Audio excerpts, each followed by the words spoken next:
unlike CW, it is not a modulation or changing of the RF in any way.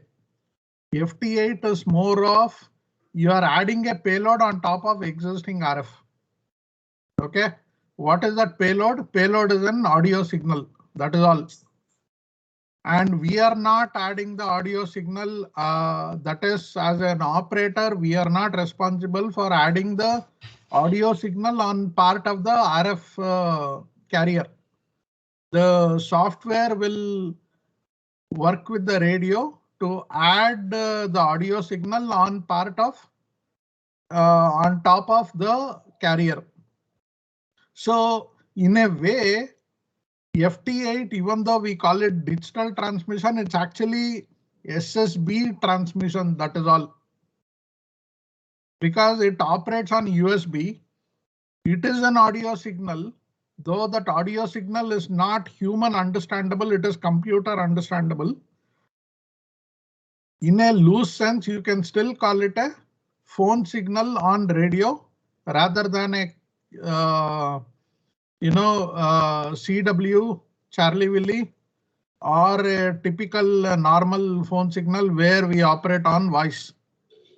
Okay, so with that context, why I said it is not completely automated, it is kept completely, not fully automated, because it is kept semi-automated for a reason that you have to select a station with whom you want to establish a contact as an operator. Okay. There were people who tried to build, because JTDX is open source or WSJTX is open source.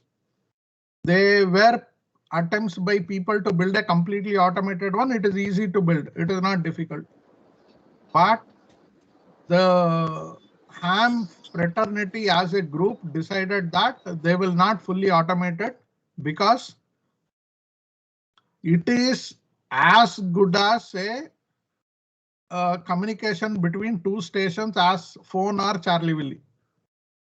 So FT8, even when I first heard of FT8 and randomly read about FT8, I thought, okay, there is no fun in this and all. But like what Venkat said, FT8 with its very short payload, it can reach much larger distances than we can ever hope to achieve with a phone conversation, SSB conversation, voice. Okay, so we can accurately predict what is the propagation conditions. I mean, 2 minutes in FT8, I can know whether this band is active or not. I don't need to go check the band reports. And after doing over 1,000 FT8 contacts, and I know Sham has done over 3,000 or 4,500, right? I know that between in the mornings, say 10 o'clock to 3 o'clock, 15 meters, 12 and 10 meters are more active than 30, 20 and 10 and even 7. But after 4 o'clock, the primary 7, 40, 30, 20 and 20 and 18 meters become more active. So that is the kind of learnings that you know, and that is the whole fun of it. Okay, so let's start with, I have prepared a small deck. I just so that it's a guide to our conversation, nothing more than that. We'll talk about each of those items in detail as much as time permits. And let's see where we stop, and we can plan for further sessions if necessary. Let me share my screen. Okay, is the speed okay? Am I talking too fast or is it understandable? It's okay. No It is good. It is problem. good. Okay, good. And Guru, if you can tell us about this SSB and why do we use USB also at some point of time? Yeah, I'll bring it. Okay, let me know if you can see this. Okay. Yes. Yeah. I had done a presentation to, I think, the YL group on FT8 with the Raspberry Pi. So I'm kind of using the same deck but modified for this one. Unfortunately, my Raspberry Pi today, I'll see if I can ping it. I changed my router, so the IP addresses have changed. So that is a problem. Okay, we'll get there. So agenda, what is FT8 and what other digital modes? We probably may not have time to talk on this. Let us concentrate on FT8. How to FT8 and how to FT8, especially on 7300. Okay. Guru, you can put it to presentation mode. Yeah. Okay. Okay. So FT8 is named after developers Stephen Franke, K9AN, and Joe Taylor, K1JT. So 8 denotes a mode of 8 frequency shift key ring format. So there is a FT4 also. So what is the difference? Very quickly, FT8 works in a 15-second cycle. 15 seconds for RX, 15 seconds for TX.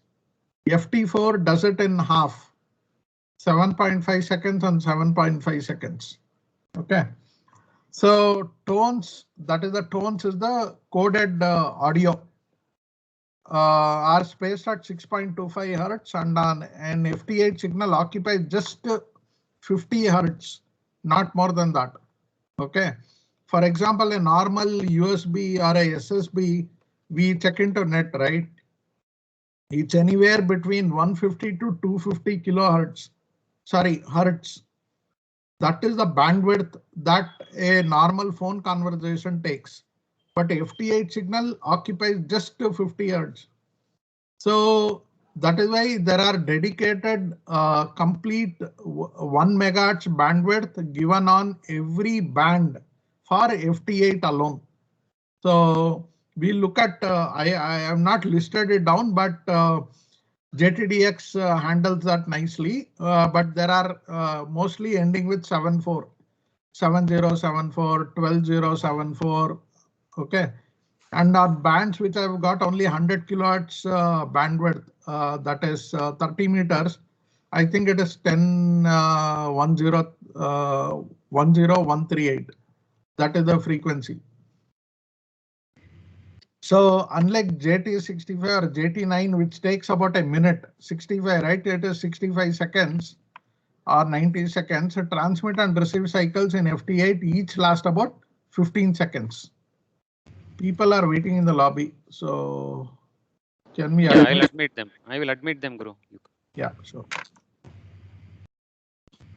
So contacts are 4 times faster than JT65 or JT9, and an entire FT8 contact can take place in about 1 minute.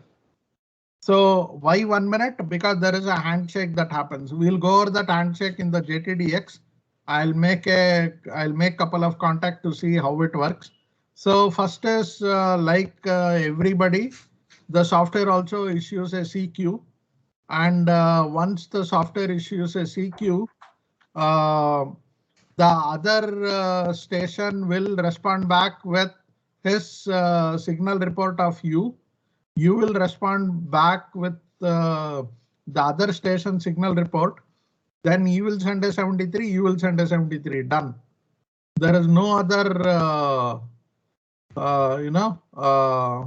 conversation that happens in a FT8. Okay. FT8 is an excellent, why FT8, right? What can FT8 do? FT8 is an excellent mode for HF DXing and for situations like multi-hop ES. ES is the E-layer transmissions on 6 meter, where deep QSB make fast and reliable completion of QSOs desirable. So like 6 meters is a pretty magical band, right? You never know when the magic happens, when the magic fades away. It also works well for moon bounce, meteor scatter, and other modes where Doppler shift would otherwise render communication difficult to impossible. We have not done this, but maybe we can look into that doing a moon bounce. We have to study further on how does that work, but it's possible. So how does FT8 work? Okay. Any questions till now? Nothing from my side. So Guru, that Okay. 50 hertz which you said, that is a tone which is being sent, right?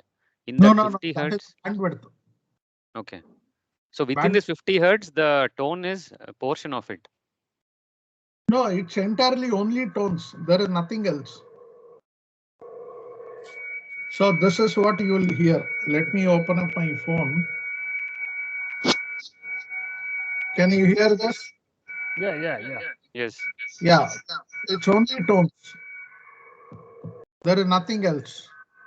There is no other digital signal on FT8. It's only audio.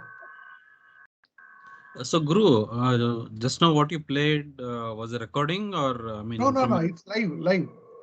how did you get it on your phone then? I mean, I have logged into phone also. okay. But my question was this FT8 reception what we hear, it's usually on the radio, right? I mean, we can hear it on a radio, but you're showing it on a phone actually. No. That is what I said, Ravi. I have logged in with MS Teams on my phone. So I just recorded that audio from the phone itself. Oh, got it, My Guru. radio is active now. Let me Yeah. show my radio. Sure.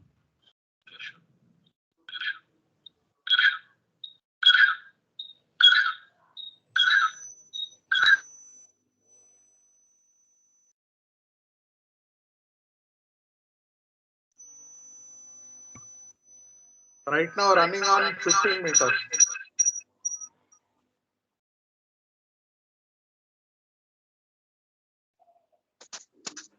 Can you guys see? Yes. Yeah. Yeah, thanks, Guru. Yeah, got it now. Yeah.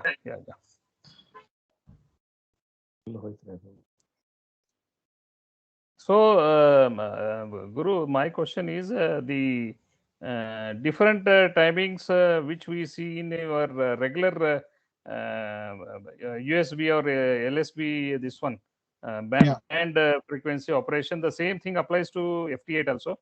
Yeah. Because like I said, right, there is no separate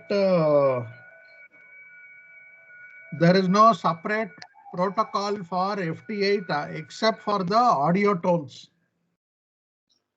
Okay, it is normal RF propagation where you piggy bank, the software piggy banks an audio payload on the RF. That is all. Correct. Okay, that is why the software decodes the audio, encodes the audio, puts it back on the RF signal. So it is a pre-recorded messages only. No. It is not pre-recorded. It is generated by the software. Generated by the software at relevant times. That is based on the strength of that particular this one. Say the signal strength that RF wise which we get it. No. RF signal strength is not. We are not worried about RF signal strength here. We assume there is an RF. We are not worried about signal strength. Okay. No, in this sense, see 5/7 or 5/8, whatever that. It doesn't matter. It doesn't matter. Okay. That doesn't matter. No. Band condition which you are telling, how you will measure that band condition? We will see whether how good what is the decode speed that happens, how fast you can do QSOs. So for example, I can do FT8 with 30 watts, right? Okay. If I keep on sending CWs and nobody is able to hear, I know that 30 watts isn't cutting it, right? Correct. I increase it to 60 watts. Then people will start to hear. Correct. And there are websites, I'll show you that, which will tell you what signals you are hearing and who is hearing your signals. Correct. Okay. Yeah. That I so got. That is how FT8 transactions happen. So the main advantage that you are telling is the bandwidth which is squeezed to 50 hertz. Correct. That's one thing. Second thing is that the digital carrier, but with audio, this one. There is no digital RF, carrier. sorry, RF That is carrier. all. Yeah. Okay. Yeah, what I mean, even that was my first understanding, saying this is all digital communication. No, this is unlike DMR, this is not a digital communication. Okay. This is completely audio, analog. Mm. There is no IP involvement anywhere. That is a very important. There is no transport protocol. Transfer protocol. There is no TCP, there is no UDP, there is no OSS 7 layer, nothing. It is purely RF carrier with a audio payload. That is all it is. So Guru, we have heard about this SSTV signals, no, from International Space Station. So, so how do you start with that? Is you have a digital image. That's a digital image, which you now will encode it as audio. You will do the raster scanning of every pixel, and then you will play a particular audio there, and then you send that audio. You modulate that audio into the RF. So similarly here, is it that you have digital protocol and convert it to a tone which you modulate the RF in the HF range? Yes, right? Correct. Yeah. Yes. So internally, I don't know how JTDX does that, whether it's a completely digital, back and forth that happens over audio, or it is plain audio. I'll have to dig into that. Okay. But what I'm saying is on the RF, it is only an audio payload. So when the other station receives it, there is no IP address back and forth. There is no network play. Sorry? No, Guru, continue. Yeah. Okay. So back to how FT8 works. So all QSOs are data blocks sent and received in synchronized 15 seconds intervals, data blocks of audio. Software uses here computer sound card to decode and display multiple received signals and also to encode here transmitted CQR response. Uses lot of overhead error correction to the message to reach down to below and down into and below the noise floor. Effective data rate is about 5 words per minute. FT8 encodes 3 COSTAS arrays, one at the start, one in the middle, and one at the end of each transmission to help receiving end identify and decode the message payload. So like any payload, right, for the other software to understand, you need to help, you need to encode certain specific audio signals, like any, even a digital signal will do that. Even our TCP has TCP headers, which will say which TCP block, synchronization and all that. Similarly, there are 3 COSTAS arrays, which are one at the start, one in the middle, and one at the end. So every transmission will have those 3 so that the software can receive, decode, and decode the message and create another payload with the same structure and send it back. Okay. So the effective data rate is about 5 words per minute, nothing more than that. Okay. Okay. So what do you need to do? What do you need to use? Need to use FT8. Okay. An SSB transceiver, ideally with the digital mode capability built in. So when we talk about this digital mode, right? Actually, all we are talking about here is 3 things that we need from a HF transceiver. The 3 things are the audio out, audio in, and PTT control. Okay, PTT button control. That is all. Only those 3 things are necessary, nothing more than that. Okay. Why PTT control? PTT control is not mandatory even if you have access to Vox enabling of PTT, like what USDX does. USDX, what Barcast built, has no PTT control. So we did do FT8 and WSPR on that. That is another radio protocol, beacon protocol. So we did use Vox. Okay, so that Vox is when an audio signal comes in of a certain strength, PTT automatically opens up. So that is what we call digital mode. It's, I think digital is used very liberally here. We have to qualify that word digital as to what it means here. One audio input, one audio output, and a PTT control. That PTT control can be using cat control, or actual PTT controls, Like one more. or even a Vox is enough. A PC with a sound card, ideally one separate from the one connected to your speakers. So you don't send Windows system bonks out into the air.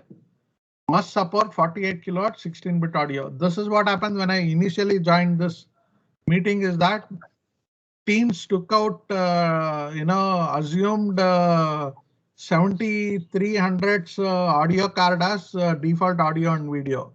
So people were not able to hear or see me, then I had to change it. That worked, right? So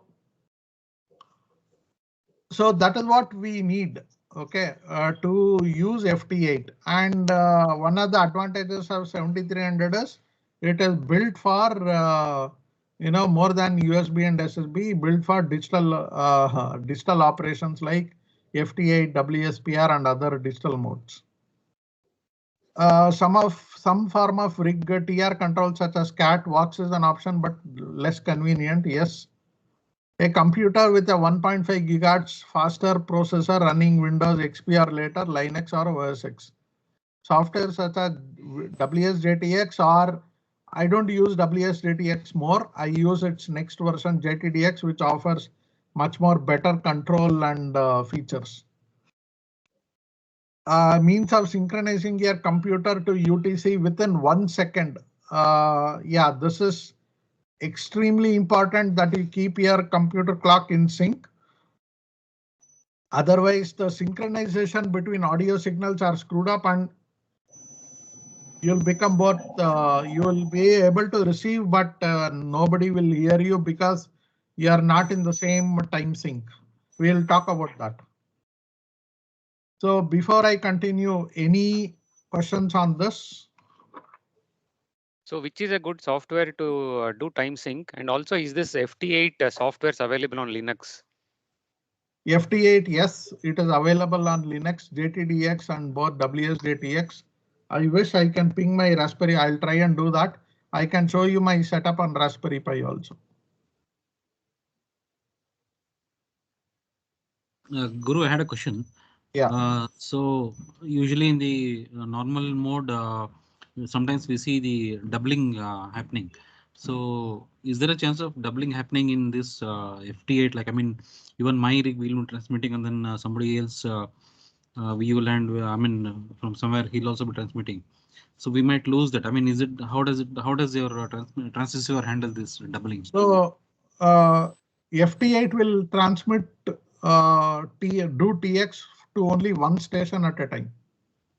Oh, okay. In that 15-second window, you can control. Sometimes when there is a pile up, I'll click on multiple stations and it'll transmit to multiple stations, so I can do the QSO for all. But it'll do only one TX at a time. And it's just only a TX signal, right? So unlike our phone SSB where we are talking, we can't receive. So here also, when it is transmitting, it can't receive. But receive is fine. It will go through. And since almost everybody uses JTDX or WSJTX, that protocol matches all those things out. Guru, Okay. when I am operating FT8, there are so many stations who are calling me, and only one station is answered. And Correct. after that station is completed with 73, the transmit goes off. I have to click transmit again. Correct. Is it necessary, or I can continue with any No, other no. command? No. That is by design, that an operator should sit in front of the system and see, when you say enable TX, right? That is, it is as good as you calling CQ. Okay. Okay, it's very easy for somebody to write a software which can do this completely automated. But then it moves away from being a hobby into a commercial thing. That's correct. So When I am, that is what I was telling initially, that people did that and those versions of the software were killed off. okay. When I click on multiple stations who are calling me, will it continue or will it discontinue after the first call is over? For example, So as long as you are clicking, it will continue. No. What I mean to say is, I got your point. When multiple stations are in the queue and you do a QSO with one, it will stop after that QSO. It doesn't matter if you have got multiple calls. Unless you initiate a response to that CQ, it will not do that. Okay. Once one station is being operated, can I click on the other one also to be in the queue? For me to answer. Yeah. In a 15-second window, you can send multiple responses to multiple stations. Acha. Oh, okay. Oh, I need not wait for the one which is continuing to complete. Yeah, I mean, it depends on you. When there is a pile up, right, I try to clear off the pile up by answering to multiple stations. Sometimes it will work, sometimes it will not work. Okay, but that is different. Yeah. Okay. Guru, I had a question. So the response, what we enter there, so that will be transmitted. So is this a global protocol? I mean, every station uses the same. Yes. Okay. Yes. So how is it defined? I mean, how does everybody know that only these three things should be there in the responses in my software? Yeah. I mean, So that complete protocol is handled by the software for everybody in the world. There is a protocol for FT8. If you have to connect and talk to, so I see that in one of the forums, somebody has built an Android phone app for FT8. Okay. He has built it based on the FT8 protocol. So you have to follow that protocol. Otherwise, people will not respond back to you. Okay, got it. Okay. I mean, protocol is what? It's a language, right? You have to speak the language. Correct. Yeah, my thing was like, I mean, if it is free for all, so somebody else might be responding with something else, some other information there instead of a signal report. So that was my query. So yeah, now it's clear. Thanks, Guru. Yeah, see, I'm not saying that you could have a FT8 software being reconstructed and used for nefarious activities to transmit signal between two stations, right? Correct. Yeah, probably they're doing it. We don't know, right? There is nobody. It's a free protocol. Nobody's stopping them not to build their own FT8 versions and use it, right? Correct. Yeah, that's right. I mean, they don't have to do FT8, right? They can use any other piggy. I use FT8. They can write their own protocol if they want to do that. Correct. Yeah. So Guru, about this one-to-one, when we said no, one station making a contact with other station, but still it is a broadcast, right? That means that when I am one-to-one also, that message also goes to everybody. There is nothing like one-to-one. It's like broadcast always. Yes. It is always a broadcast. So anybody can see that, okay, two other stations are making a contact. Yes, I can see. So for example, many of the times I see a Brazilian station. He'll be busy with a QSO with another American station, but I'll still send a CQ to him so that once he's done with that American station, he'll probably respond back to me. So that gives us a hint that you're able to reach to you're receiving from the Brazil station, but not from the American station. So the propagation condition, you can judge based on that. I'm receiving, yeah, correct. If I see sometimes we even see a two-way QSO happening. Okay. I can see a Thailand station responding to a CQ to a Indian station, and that Indian response to the Thailand station. I can also see that. Yeah, but it is possible that you don't see the Indian station directly to you. No, You I'm wouldn't have seeing seen it on his. I'm seeing it on the left-hand side, right? Yeah. Yes. Okay. No, what I'm saying is, let's say the Indian station. Okay, let's take that Brazil and American. Okay, Brazil and Yeah. American. They Yeah. both are having the FT8 conversation, but you are Correct. seeing now only the transaction from that Brazilian station. Correct. No, Correct. so not from the American one. I might not see the American side of the response. Yeah. Okay. Venkat, what happens is, say I and Guru are making a QSO, right? You are able to receive my signal and Guru's signal. Then you will be able to see our QSO in the every capture, every sweep. So it is like a broadcast. Everyone sees everyone's QSO, and only the initiator will broadcast, and then so many will respond back to him. The initiator can choose whom to respond back, with whom to make a QSO with. For example, Guru is looking at, okay, Brazil station is new to him as a DX entity, and he wants to add it to in his log for his DXCC. And along with Brazil, maybe there is a Sri Lankan, there is a Indonesian station also trying Guru. But Guru will prefer Brazil station because he wants to make the QSO with a Brazil entity, right? But when I or you watching Guru, we'll be able to understand, okay, with whom Guru is making QSO and who is calling Guru. We'll be able to see that. So it is open to all broadcast mechanism only. Yeah. But my question was more about what is the meaning of skip in this FT8? So skip is not of a digital characteristics, right? Skip is more of RF propagation characteristics. Understood. But due to that skip can happen also in this RF communication, right? In this particular FT8. It can happen. So it is possible that you see only one side of the conversation between two different stations. Most of the times it could be skip, or it could be even farther ways. Like I am not able to see the American station. It could just be because of antenna orientation. Okay. Because even from India also there are hundreds of people doing FT8, but we don't see all of them. Yeah. Okay, and about this time synchronization, you said it's very important. Which software to use for that? So okay. So and before that, one more question, Guru. Yeah. Once when a contact is being established between two stations, my station and the other one, when my computer is sending 73s, the other station will be just sending the what is that report only for so much of time, say maybe 3 minutes or so. What does it mean? It means that they are unable to, they heard you once, but they are not able to hear you again. RF conditions has changed. So I can just close them. No, you can try increasing the power. Acha. Okay.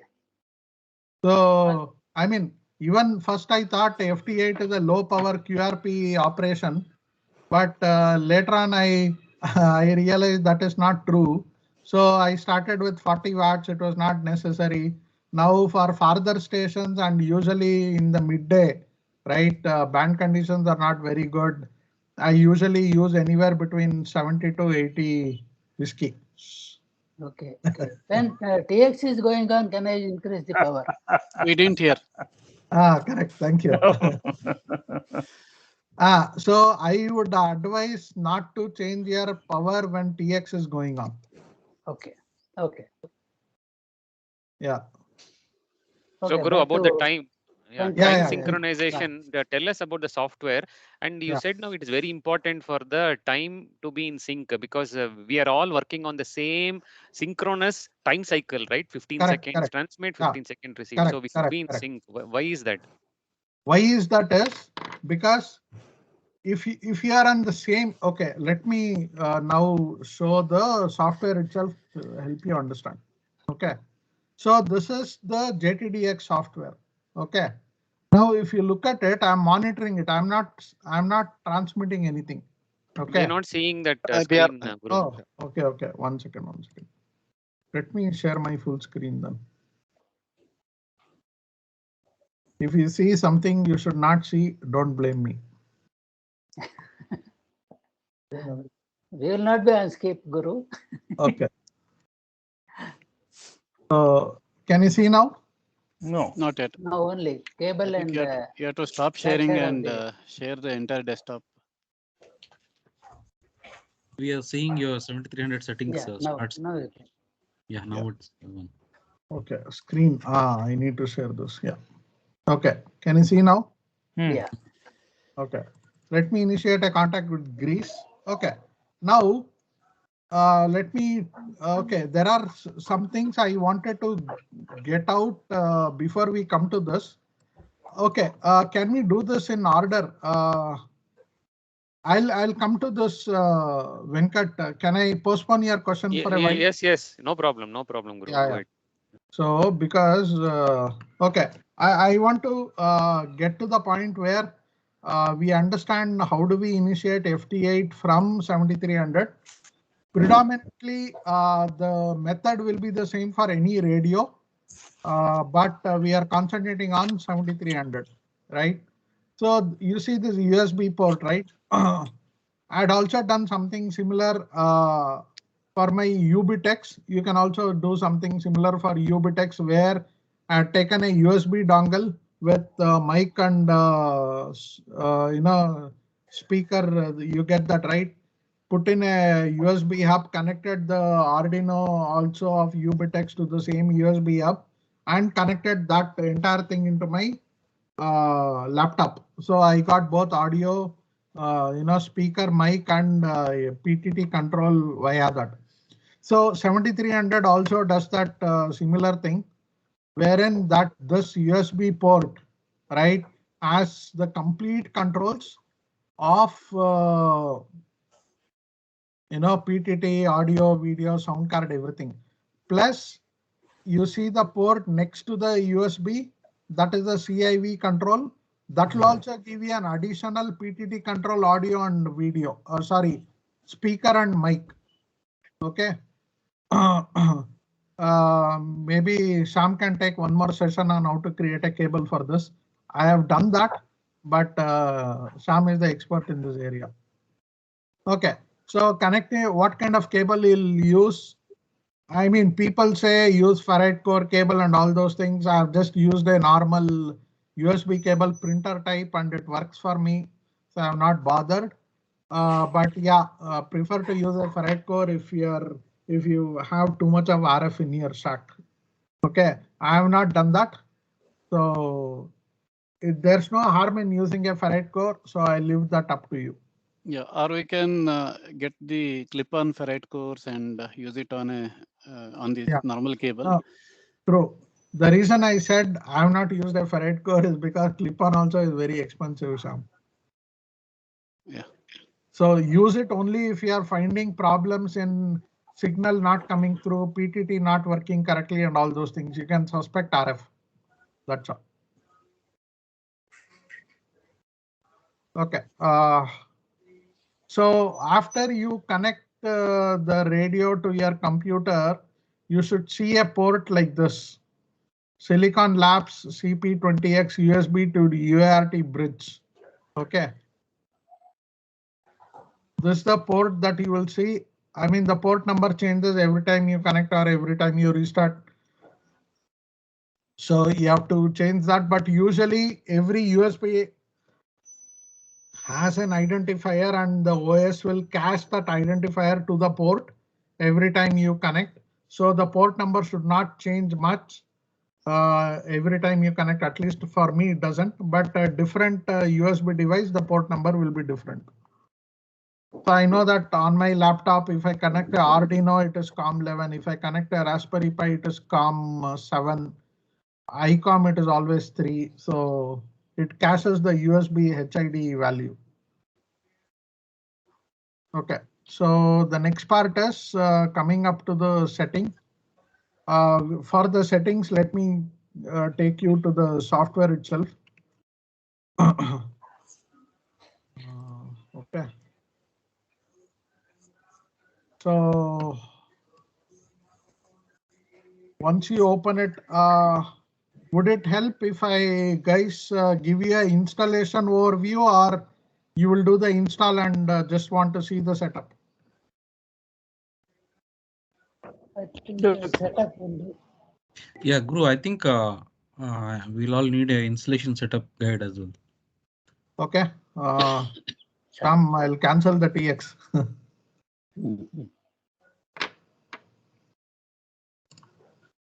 Okay, let me close this.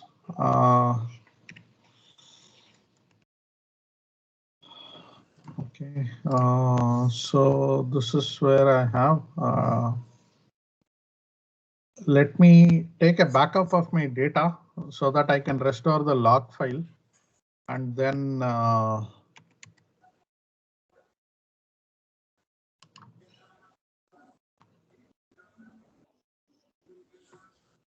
so this is very important. This is your log file. I want to save that.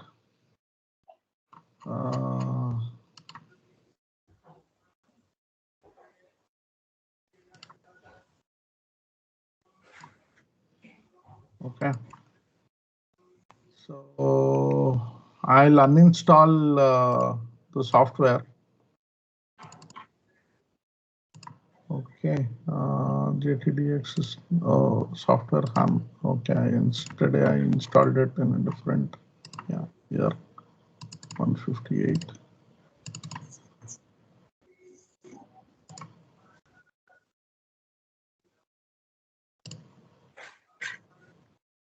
So uninstall JTDX. I'll reinstall JTDX again. I have the setup somewhere here. I have version 2.158.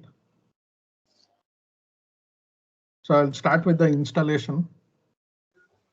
So Guru, the only thing you have to back up is your logs, is it? Or the settings? Log and here, if you are already doing it, see, your settings is never removed by, yeah, that reminds me, thanks. Your settings is not removed when you remove your, if you uninstall, okay. Your settings is still kept. So you might want to remove your settings if you have to reset. So your settings is still there. This JTDX INI, right? This contains all your settings. Okay. So if you can save this and if you restore this, that is more than enough. So what I'll do is I'll just copy this.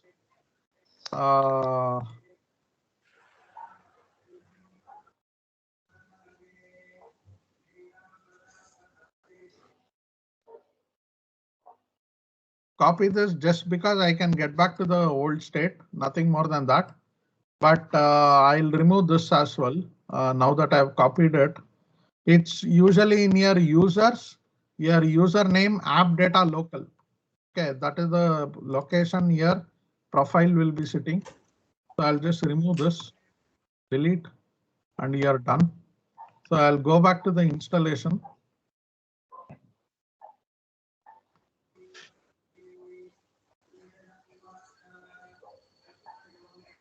That is fine. I don't run it on command line. So it will, yeah.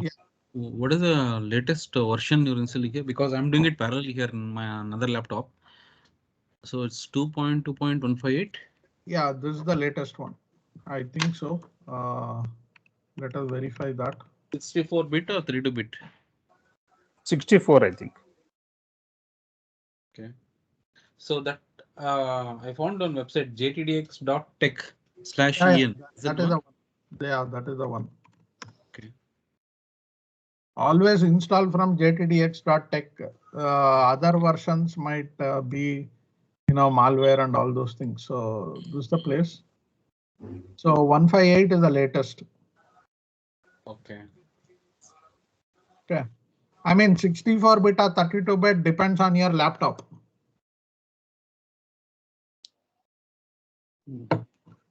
Okay. So close this. So this is the signal report from my pings, and this signals these my call was spotted in all these places. We'll come to this in detail, and calls I have spotted on the left hand side where my calls were spotted on the right hand side. This website is called hamspots.net. Okay, so let's get back to the installation.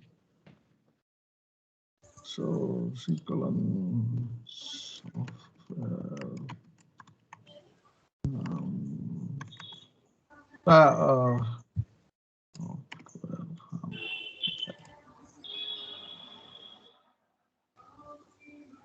Guru, there was another software WSJT. Yes. Why we are not using that? What's the difference?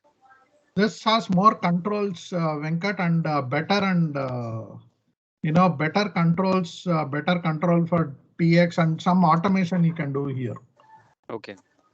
WSJTX is the original one. It still works, but I use it only for WSPR because it does band hopping in WSPR. Band hopping is not there in JTDX. So Guru, I have selected add JTDX to the system path for all users. Is this right? You don't need that because you are not running JTDX from command line. Okay. So I'll choose the first one. Do not add to the system. Yeah, that should be fine. And then create a desktop icon, right? Yeah. Okay. Guru, Pramod here. I have one doubt. So, should the JTDX be always the latest version which we are installing, or one down the latest version? Because many people get issues while installing the latest version. So, I have one doubt on this. We never had a problem.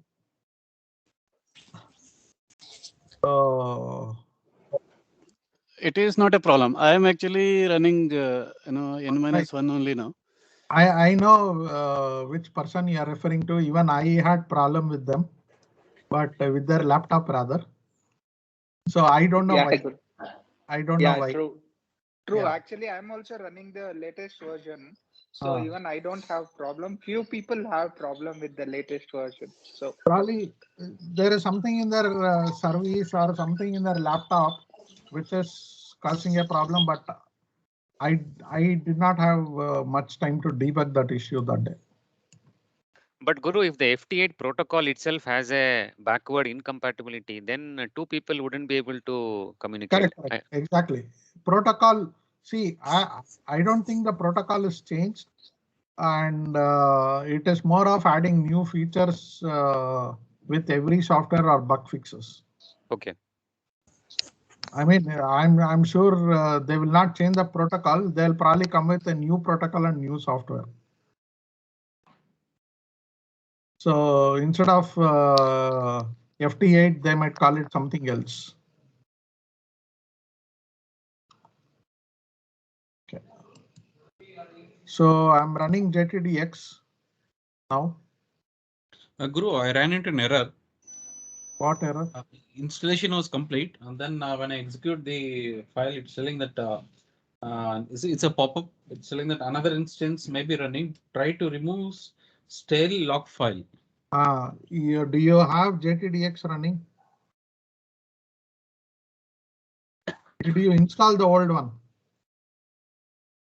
Yeah, I see two windows here. Yeah. See, this is a problem I had with another person's laptop also. I don't know why it kept on coming like that. Okay, that's an issue that we have to resolve, Ravi. Now it's complete.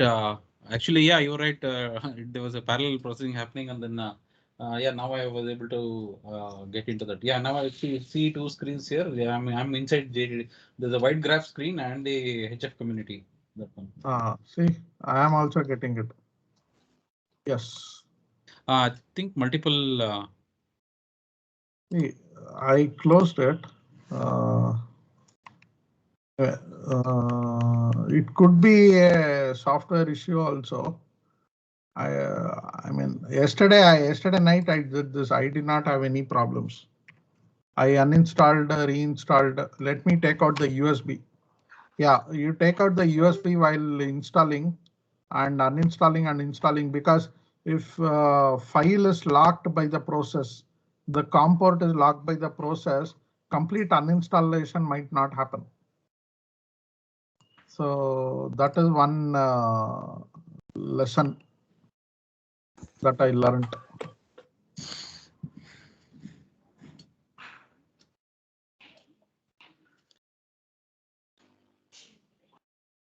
So this is the FT8, which is now running. Let us go to the main screen. Can you see the main screen? Yes. Okay. Settings. Let's start. Sorry. Settings. Yeah. So shortcut key is F2. F2 you can press to get to this. Remember. Okay. F2. Okay. Okay. Let me add my data. Call sign mygrid MK82SW.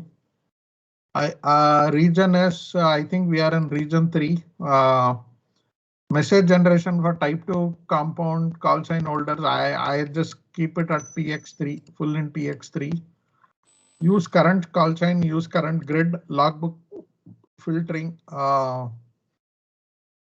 Then display a blank line between decoding periods. I like that because it'll give some, in this left-hand side, decoding, there'll be some spaces for cleaner display. Display distance in miles, no in kilometers, hide partially transmitted messages, show DXCC names, use dark style.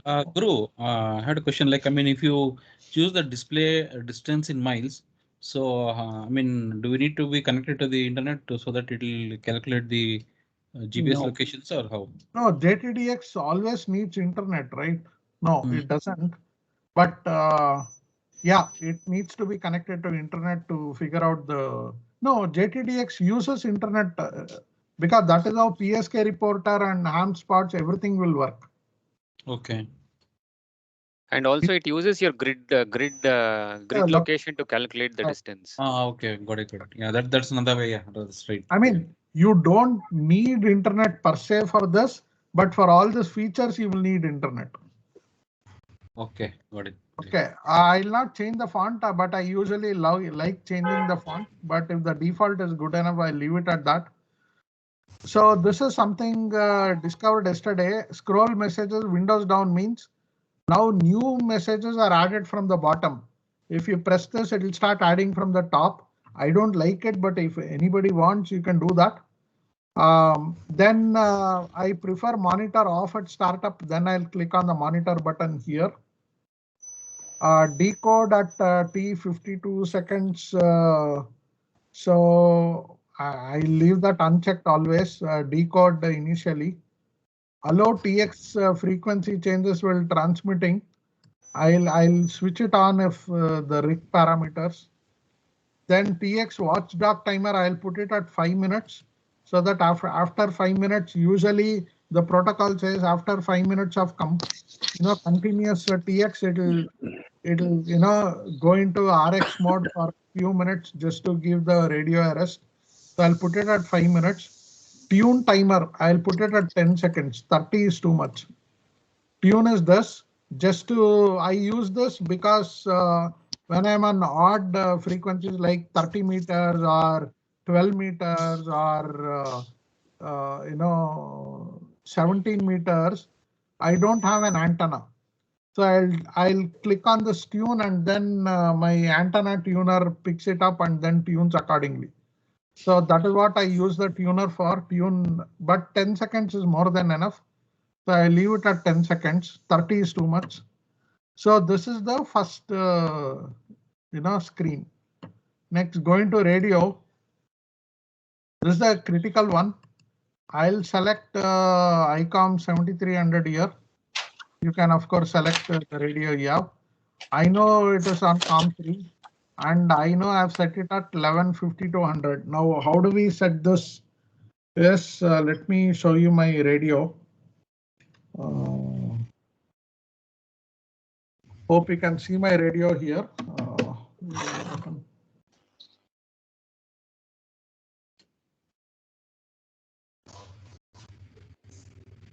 Why can't I? The screen is stuck at download and installation. Sorry? The screen I am seeing is struck at installation complete. Which screen? My screen? Yes. Oh, we have moved beyond from that BB. Maybe your internet connection is slow. Guru, we are seeing your radio, but make it horizontal. Flip it 90 degrees. Like this? Yeah, correct. Okay, okay. I'm not seeing the radio. Yeah, I'm seeing, but if it is fully... Guru, can I just stop full sharing screen so that it will come at us full screen? You have to stop sharing. Yeah, 1 second. Where is stop sharing, man?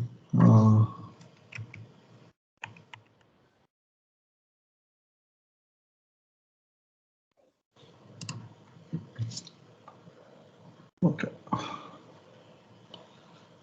I need to talk. 1 second.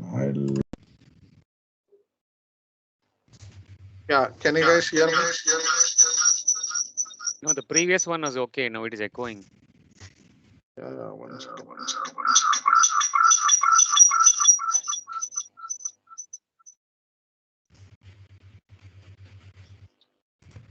Can you guys hear me now? Yeah. Yes. Okay, so this is my radio. Yeah. And you go into connectors. And can you? No, you have to come little below.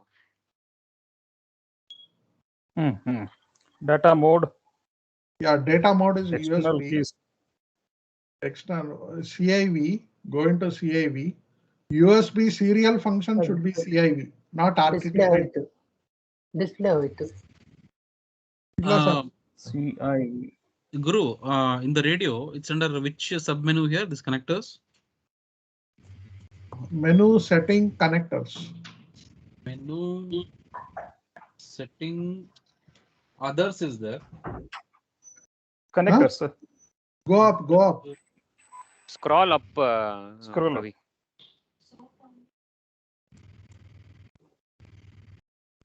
Connectors, yes. Yeah. So number 1 function should be CIV. Then go into CIV. Top CIV baud rate should be CIV. No, not CIV. We are not talking about CIV here. We are talking about CIV USB. Okay. So CIV USB unlink from remote. That should be the option selected. CIV USB baud rate is 115,200. If the maximum you see is 39 or 30, 38,200, then you have the older version of the firmware. You need to upgrade to version 1.41. Just a minute, Guru. So under CIV, so CIV USB remote transmissive address, right? That one? No. CIV USB, not only CIV. CIV USB port, right? Unlink from remote should be there. Yeah, correct. It's displaying, yeah. Okay, then CIV USB baud rate should be 115,200.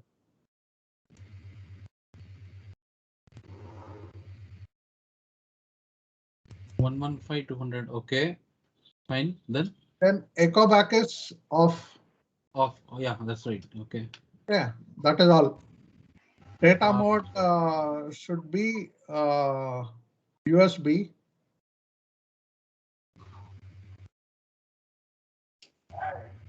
Data mode. Under which submin is that? That connectors. Date. Baud rate is auto. Address is 94H.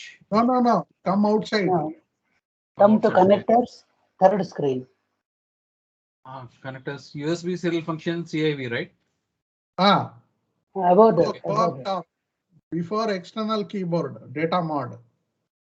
Okay, data mode off. Data off No, mode. USB. Okay, USB done. Data off mode USB, correct. Okay. Yeah. That's all. Rest of the things don't touch.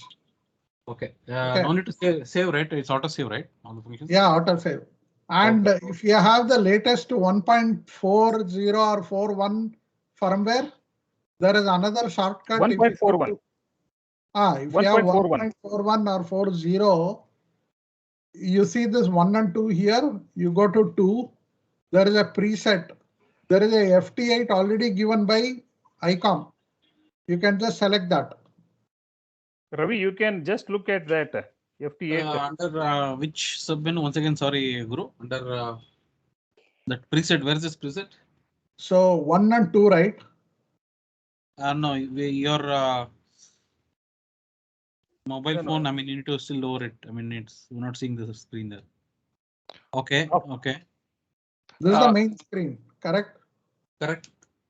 The 1 and 2, do you see at the bottom? Yeah. Okay. So go to 2. Preset.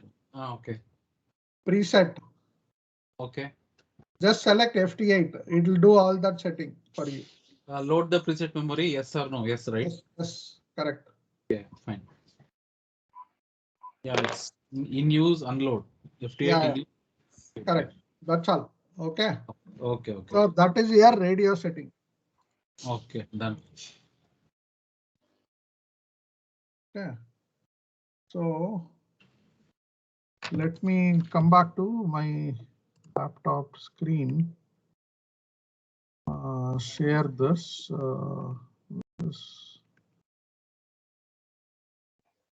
Teams. Share my screen. Okay. Okay. Coming to here, the rig is ICOM 7300. Pole interval, I'll keep it as 1 second. I will not change anything. Baud rate is 8. Stop bits is 1. Okay. Guru, just a minute. So serial port, it's showing a USB for me. There's no COM3 as what you're showing there. For me, it's showing only USB. No. You have not connected the radio yet. I have connected. I'm using the printer cable. Maybe I need to restart my radio because I just configured my radio. Yeah. Okay. Driver is missing probably. Yeah, you need to install the driver also. Even I had that problem and got solved it. Yeah, how installing the driver. How do I need to install a driver? Guru only has told me. To the download site and download from ICOM, Ravi. Oh, okay. So let's follow this. Then maybe you can set it up. This is recorded, right? So. Yeah, sure. Okay. So data bits is 8. Stop bits is 1. Handshake is default. Force control lines DTR and RTS is don't select anything here. Cat is COM3. Select cat here, not Vox. Okay. Select S meter here, and I've not selected output power because I control it. But you can select power. You can control the power from here. On and off, I don't want the software to control the radio so much. Mode is none. Split operation is none. After everything, do a test cat. So it should turn green. Okay. Then once you do test PTT. Okay, before we do test PTT, go to audio. Input select USB audio codec. Output select USB audio codec.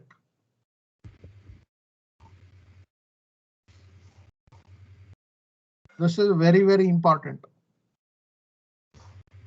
Okay. because input to JTDX will be a microphone of the radio. Output will be speaker.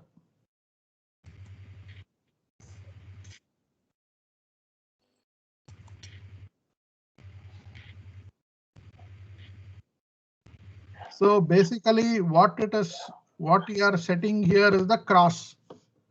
So laptops output will go in as microphone to the radio input. And the laptop's microphone will be the radio's audio out speaker. Okay. Okay, it will be the inverse. Always remember that. Oh, nice. Okay. So this is audio is done. Now we have done a test. The test is come in green. Now then you do test PTT. So your radio should now start TX.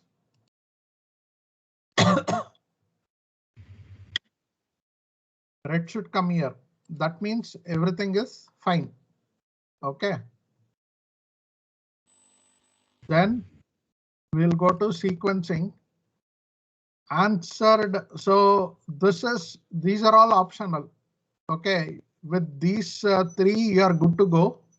But these are some of the extra settings that I like in JTDX. Answer to someone's CQ with no response 3 times. What it is saying is counters search through decoded messages, call CQ or halt TX if. Okay. You answer to someone's CQ with no response 3 times, it will stop the CQ. It does not waste your TX. Okay, halt TX, called CQ, received a call and answered it. Okay, you have received a call and answered it for 2 times. Halt CX. Oh. Sent report answering to an incoming report 3 times, default leave it. Sent RR73 to RRR. That is another way of responding. That is also fine. You halt the CQ, you have already done that. Okay. Strict directional CQ operation. Sometimes what will happen is people say CQ NA and give a call sign. That means they want only North America. Or people say CQ AS, that is Asia. Or CQ EU, Europe, or CQ I think Oceania. Okay, Australia and other. So if you select this, your JTDX will not even respond. You are in Asia, right? It will not respond if the CQ is saying you DX or EU. Okay. So where there do we are select that areas? Sorry. Where do we select that area? I am clicking this option. Migrate, right? Okay. So it knows what area you are in. Okay. Okay. So if a CQ is saying I want to CQ only North American station, it won't. This JTDX won't even respond to that. Acha, the incoming call you mean? Incoming call. Yes, you are not in North America, so it won't respond. Okay, right. This is not what I want, isn't it? No. I'll. I mean, if an Indian station, usually many of them say CQDX. So that means they don't want Indian stations, right? Okay. So we will not respond to that. Okay. And the TX macros are there. I have not explored this, but I want to do. Once I do that, maybe I'll see what more we can do with this interesting topic here, TX macros. So reporting. Okay. So this is very, very important. Okay. So it says prompt me to log a QSO. This is kind of irritating because after every QSO, it will put up a box saying, shall I log a QSO? Don't do that. So select enable automatic logging of QSO. Then DB reports to comments. In that QSO comment, it will add a DB report. What was received, what was sent, it is nice. Okay. Again, add distance to comments. So it will say how far away the station was. and clear DX call and grid after logging. This grid it is talking about, the bottom grid, it will clear. Clear DX call and grid on exit. After exit, you clear it. Okay. So enable EQSL sending. It will enable DX summit spotting. So this, if you enable this, you will on PSK reporter, you will see your call sign. Otherwise, you won't. And username and password for EQSL, I think I have it. Let me see what's my password for this. Yesterday I said it. Yeah, there it is. QTH nickname, I'll say Bangalore QTH.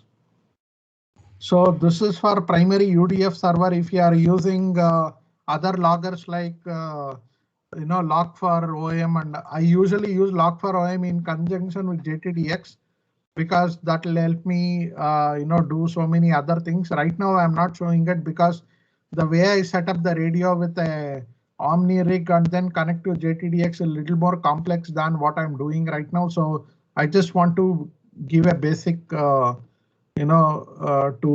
begin all of you, and then you can explore things on your own. So I'll enable this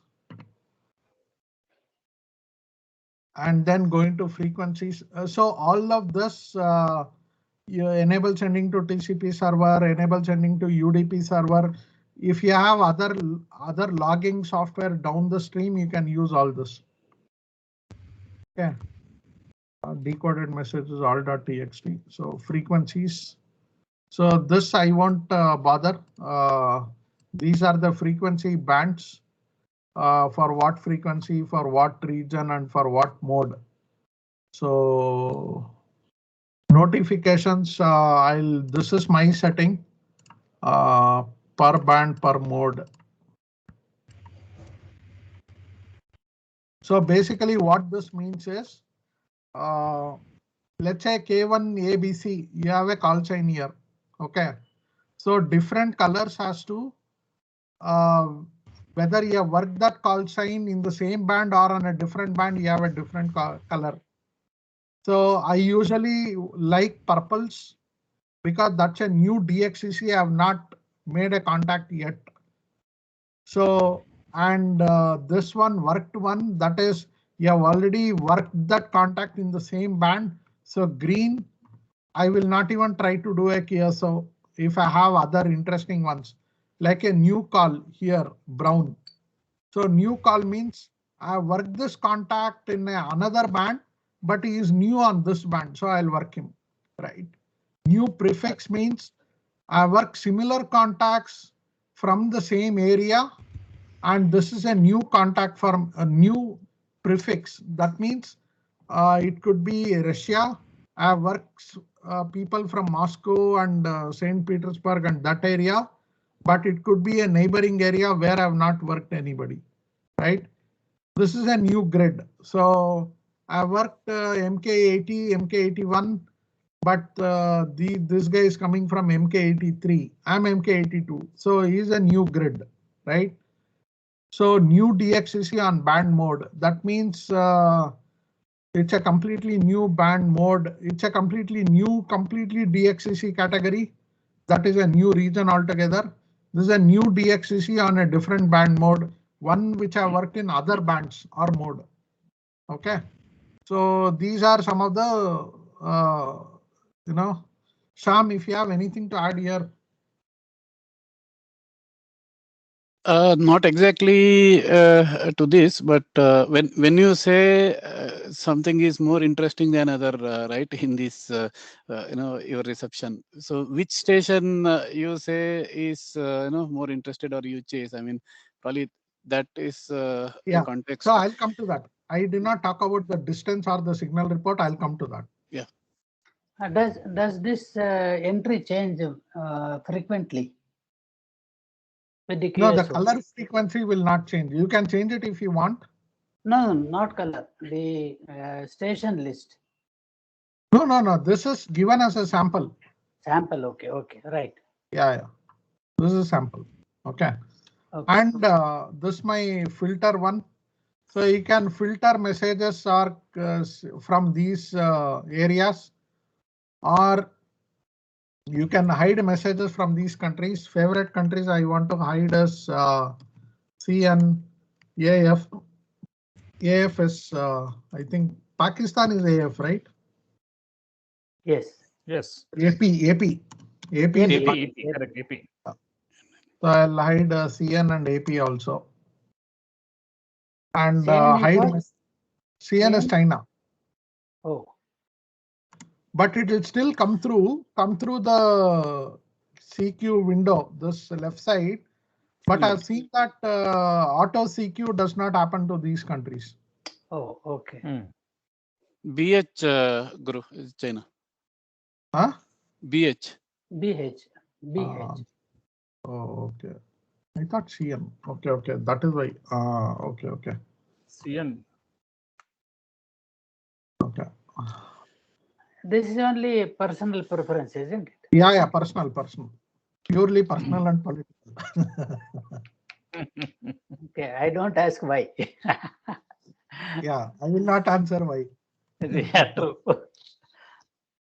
Okay, scheduler, this for JT60, JT9, not for FT8. Advanced, this for JT65, again, decoding parameters. I'm not getting to this here. So that is all pretty much the settings window.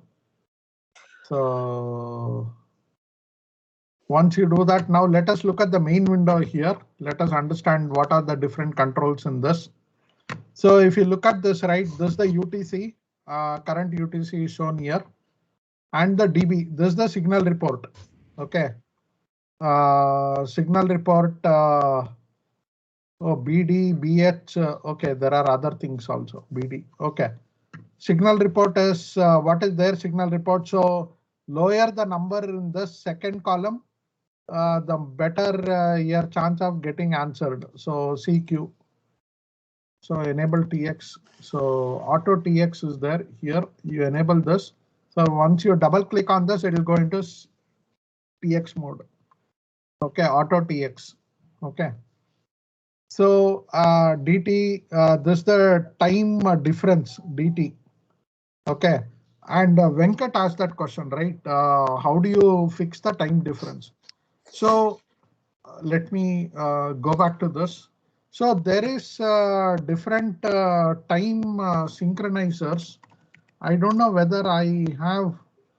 So this is I found one tool on the ICOM website which will allow you to adjust the ICOM time itself. Okay. I can run this and adjust the connection failed because it is used by JTDX now. So you can download this. This is a nice software to adjust the time on ICOM. Which is the software? Sorry? Which is the software? This is ICOM. You go to ICOM 7300 downloads. You will find it there. Achha. Okay. ICOM ST 400 4003W time adjustment app. Okay. So people use different softwares to adjust time of your laptop. You don't need to do that actually. Okay. There is something called, if you go to services, right? Windows already has a very stable built-in time adjustment service. Okay. So that itself is enough. It's called Windows Time. Okay. Most of the people either keep it off or disable it. I don't know why. Don't ask me. But this one will adjust the time automatically for you. I'll show you. You need to keep this running. Okay, and properties also automatic, so it'll be running always. And you go to time settings. Where is settings? 1 second. 1 second. Time.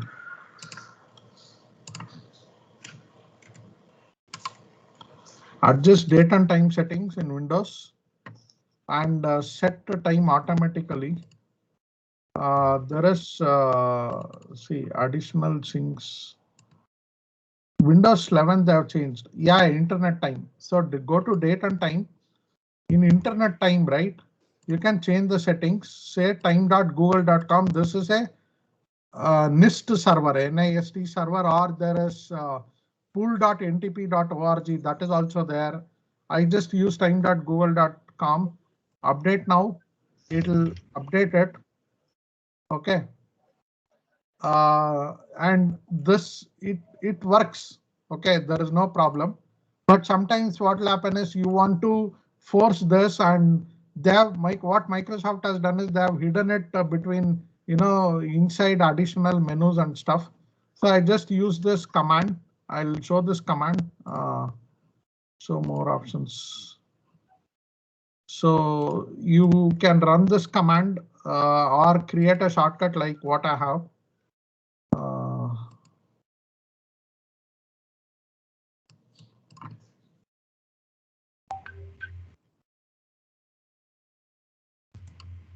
This is a command. C: Windows System 32 w3tm.exe/resync. It asks Windows time server to resync from the registered NITP server. The only thing is when you are running this, you need to run it as an administrator from the command. Correct. Yeah, right. Shift command prompt.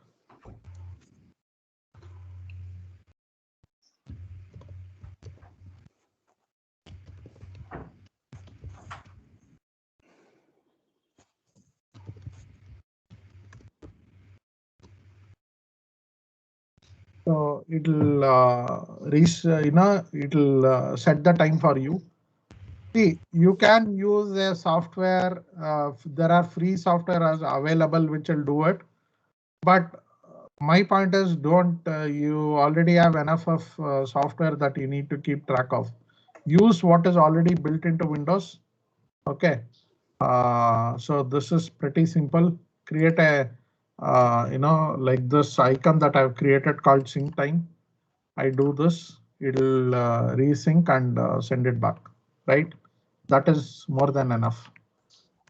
So coming back to the screen, that is your DT.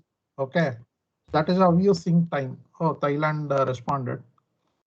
And what is the frequency? This is the audio frequency where the audio signals are.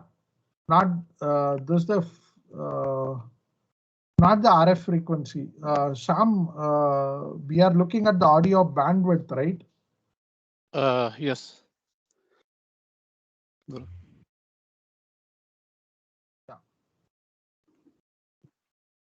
Oh, I shouldn't have done that. Okay. We'll take.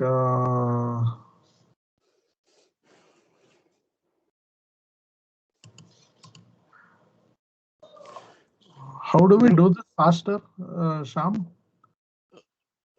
Guru, this bits pixel, you make it to 2. Yeah, because it will cover the usable band. Yeah. Okay. And no, there is a yesterday we discussed, right, to make it faster. Okay, that you can make it faster by keeping current at number of the spec reduce it to 0 from 30. The sliders in the this one. No, there is a way to get rid of this also. I've done that. It's there in my older settings. But you see, how do we read this waterfall, right? The time synchronization, Venkat, you were asking, right? So you see the green lines there. That is every 15 seconds. Okay. So the audio signal that is coming should be in between that. Okay. Yesterday, Sham was kind enough to share one image that I'll show you now, where the audio signals was beyond that. Okay, here. So if you look at it, okay.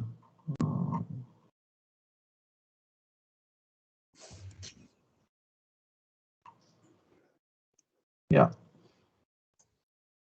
if you look at this, right, the line here is on top of the audio signal. That is, your system clock is woefully inaccurate. I believe Sam restarted his laptop after almost about a week, and this was the situation, and he had to readjust the time there. And even JTDX and this is bit time sync. Okay, that is the software Sam is using, but you need to adjust so that the graph looks like this. Okay, the audio, the audio transmission is within the 15-second cycle. Now we were talking about the cycles, right? Now the way that happens is, if you look at it, right, this is in a 15. What is that?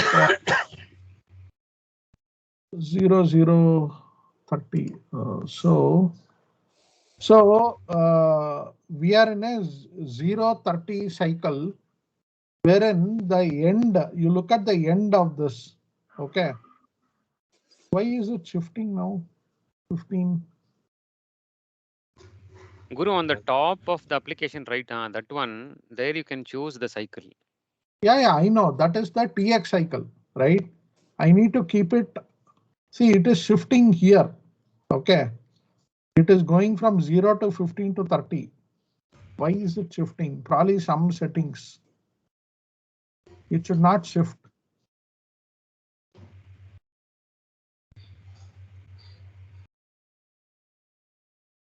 No, Guru. If you start a QSO, it will shift.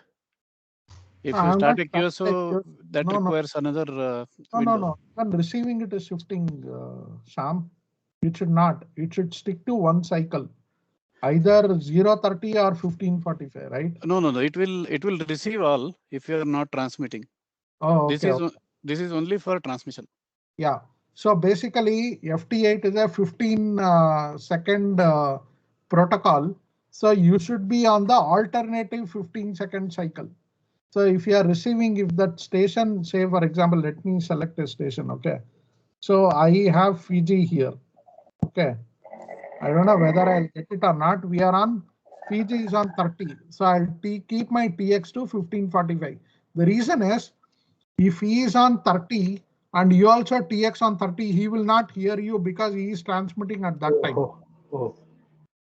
Okay. So you need to keep it complementary. If he is on 15, you be on 30. If he is on 45, you be on 0. Okay. Okay. And another thing I wanted to show you on the radio is this one. 1 second. So let me stop the TX. Okay, clear DX. Tune. Okay. You see the ALC. Where is that? Okay.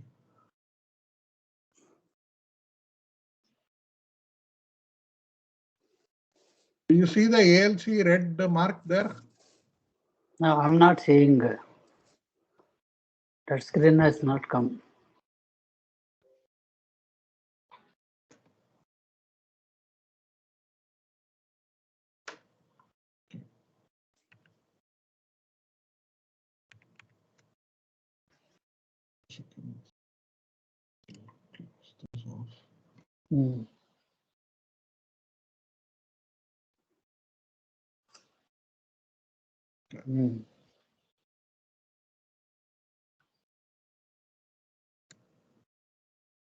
If you see the ALC mark here, on the screen, this adjust audio TX level, right? You press tune. Okay. And you should see ALC levels there. You should take the ALC level only to a point where it is below the red line. Okay, not beyond the red line. Okay, that is another thing you need to remember, because if it is beyond the red line, data transmission errors can happen.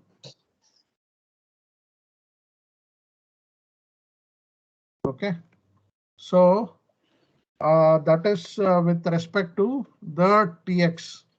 So let us, I'll go ahead with another QSO. New Zealand is coming in. Let me try New Zealand. I don't have much contacts with New Zealand.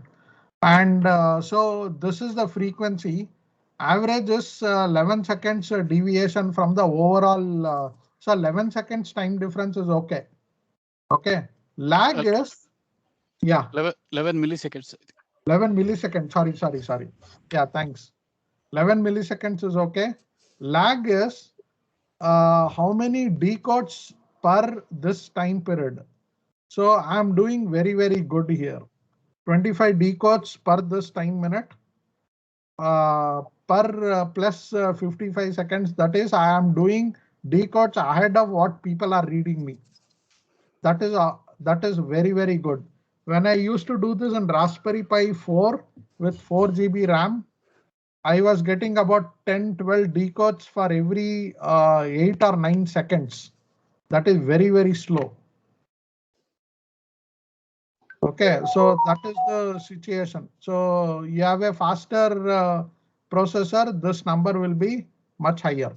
Okay, and we are looking at this side of the screen now. Here you can select your bands. This is the frequency you are operating. And this is the call sign you are operating now. You are giving a QSO. This is the grid. This call sign is operating from. This is the distance. Okay. And here is the UTC time, the TX time we talked about. This is the signal report. Somebody was asking about the signal report. So this is the signal report for the current transaction. And TX and RX split. What is TX and RX split? If you go to the graph, the green is the TX, sorry, RX, red is the TX.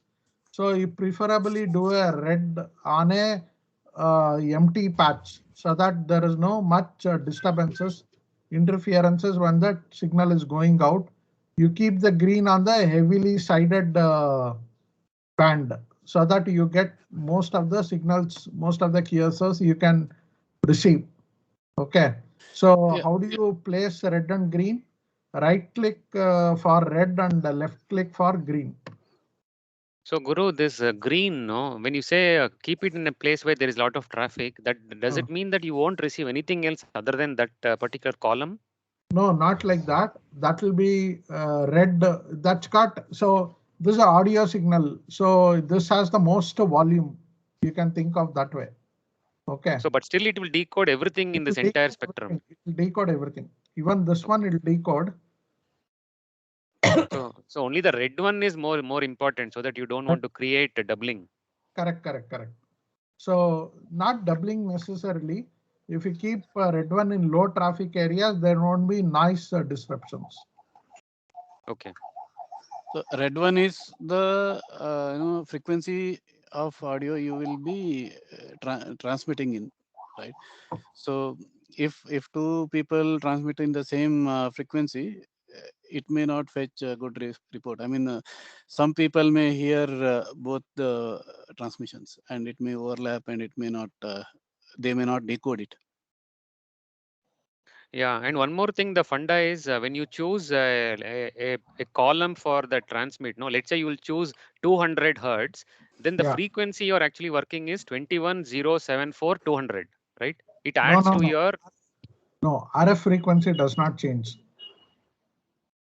This is not CW. This is not a CW shift. But when I take the log on to qrz.com, that shows a different frequency for TX and RX. No, actually the tone, no, when you put it at 200 hertz, it adds to your frequency. So 20, you are now at 21,074 000, right? When you choose 200, you transmit it plus 200 there. It adds to that, and that is your carrier frequency. You have to choose your carrier frequency, right? The modulated audio is your tone, but the carrier frequency you have to choose. That's where you are putting that red mark choice there. And you can also see when the other station are transmitting, which is that number. You see in your left hand side that frequency FREQ, right? You have to add your 21074 plus that. That is the carrier what he sent to you.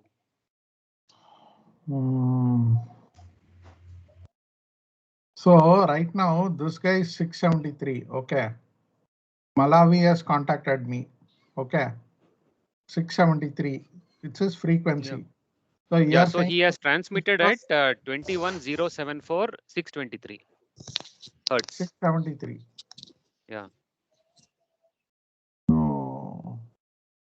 We'll have to check up on 673 hertz is the tone is what I understand. Yeah, the tone gets added to your frequency. That is your carrier frequency. See, you need to have a carrier frequency decided, right? Correct, you cannot transmit at a, you cannot transmit everywhere, right? You have to choose the place where you want to transmit, right? That carrier frequency, I'm saying. Okay.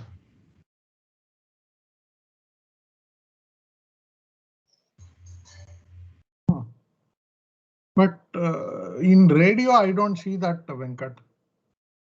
Radio, so in radio, you will not see. Radio will not see. But radio, I should be able to see, right? No, it shows only the. This is only minor, I think, hertz. No, the radio shows a kilohertz range. No, it will show, right? That 3 zeros is there even in the radio. Yeah. Anyway, let me look into that, Venkat. Yeah. Maybe something I've misunderstood there. Okay. Venkat, I think radio, sometimes in my radio, instead of 74, it shows 73.50, right? So it does adjust, but I think it is only if you are selecting the transmission in the edge of the audio band on the spectrum. Yeah. On that audio spectrum that Guru was showing. Oh. By default, it is 1500, isn't it? Yeah, so by default it is 1500. So that doesn't mean that you are transmitting on 21075 right? Right. You are still transmitting on 21074 itself. Yes. Yeah, I always assume that that frequency is the audio frequency, but I'll have to now check up again. Maybe I've misunderstood this. Yeah, when I took that into qrz.com, that frequency has changed, not 74. It shows 14.7560, something like that. Okay. Okay, I'll have to check it up. Okay. Thanks, Venkat, for that. Let me check it up. So apart from that, you have got stop, answer before. That means the ones in green will get answered again if there is nothing else. So a couple of things here, right? Miscellaneous. So auto sequence. The one I like very much is max distance instead of best SNR. Okay, I always check this. Okay, in auto sequence, when there are multiple people pinging you, right, it will select the one with the max distance rather than one with the best SNR.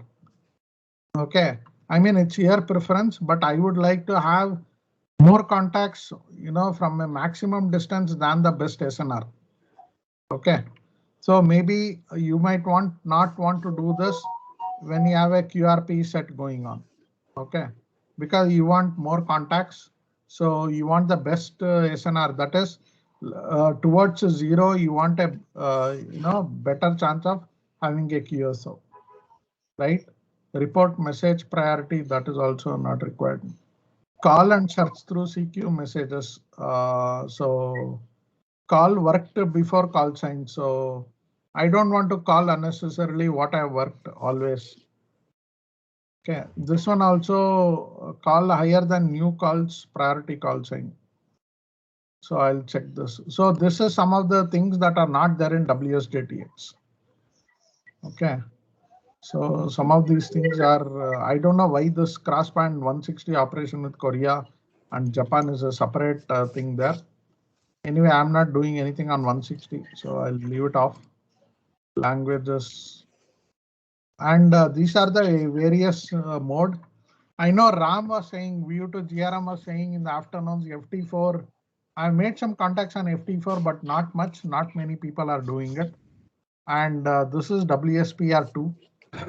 Oh, there is band hopping here also. Sham, I thought it is not there. No, it is there. It is there. Oh, okay, okay. Nice. Okay. So this is a WSPR mode. Back to FT8 mode. So, okay. So let's go through the deck and see if you have missed out anything. Guru, one question on that application. No, left hand side, it is clear. All the RX, what you are getting, you are seeing, right? Yes, what correct. your antenna is seeing now, Correct, and your FT8 is decoding. On the right side also, there is something more than. Is it now RX or TX window or both? This is both. So how do we read this now? Because when you are one-to-one with a person, with a station, but still you get many things scrolling there. Why? Scrolling there, this is one which your software thinks that it is appropriate for you to respond, or what you are already responding, that part comes here. Yeah, So I think it displays all that signal it is capturing in the green band of that selection in the waterfall. If something comes under that green band, right? Guru, So- can you go to waterfall once? Yeah. Yeah. So here, if you click right click, it will be a transmission frequency. If you click left click on the mouse, it becomes the RX frequency, right? Yeah. So since is getting some signal in that green mark, right, under green mark. So whatever is coming under green mark is displayed in that small window in the right hand side of the GTDX. And Okay, everything so, else is Venkat. So it kind of answers your question, Venkat. Right. Yeah. So that's one important thing. And what I also want to emphasize is on that right top corner, right, TX 15/45 or 30/0/30. So it is, I feel, is important because see, we are all in Bangalore, and say I and Venkat and Achar, we three are continuously doing FT8. Our signals will not be 5 watts, 6 watts, right? We are pushing some 50 watts. And if I am doing in 030 and Guru is doing in 1545, Achar's front end is getting overwhelmed, and he may not be receiving some far stations because we are actually pushing too much signal into his antenna. Right. Okay. So here, as a unsaid protocol, we all follow 1545 most of the times, unless there is something that you want to chase specifically. So that in that time, we all will be transmitting in the same time, same window. And when we are receiving, there will not be any strong signal interference between us in the same city. Yeah. Okay. So we get to hear far stations by that. It is very nicely followed in Japan. If you go to 10 meter, 12 meter, around this time, if you go and see, they mostly transmit in the same window, all of them, and expect a reception in the same window so that they get to hear weaker stations. Typically, if our antenna radio receives any strong station, the weaker station gets suppressed because it activates that auto gain control. So this is something, as we are increasing in FT8 users in the city, if we follow, it will help. Right. Yeah, go ahead, Guru. Sorry, No problem. No, sorry. It is a very valid explanation. We are almost done with this. And what is the report saying like that? Received -13, sent -12. Yeah, like that is your DB report, Achar. The power. Oh. So, for example, you're receiving him -14, right? -22 and above. I probably don't even want to enable, engage with him because I know that he won't be able to hear me very well. So I'll look for things that are -20 and below, -20 and up, right? Okay. So -7, I know that I have a good chance of having a QSO with them. Okay. So this number can be plus also, is it, Guru? Yeah. It can be plus. Yes. Okay. Lot of I got plus. Local stations will be plus. Okay. So sometimes me and Srivatsa will be online at the same time. I'll receive him +6, +7. Even yesterday one DX station was plus. Me also plus and he was also plus. Yeah, they use very narrow beam antennas. Yeah. And push 400-500 watts in digital. So. Right. Okay. I think we have covered this. Guru, one more thing you can probably show is where the log is, which file is the log that could be uploaded to QRZ or. We saw that, good idea. In fact, what has happened now is let me disable monitoring so that let me close this. Okay, so that what happened is I had 3 QSOs now. And it has overwritten my earlier log. So I'll have to make changes. So the log will be there in here. Users search for WSJTX _log.ADI. So if you have a tool like everything, right, you just have to JTX _log.ADI. That is your log file. For even JTDX, even for WSJTX, it will be the same. So if I start WSJTX now, it log onto the same file. So there is no problem there. Okay. So I'll rename this as original one. Sorry, because I want to replace this arch.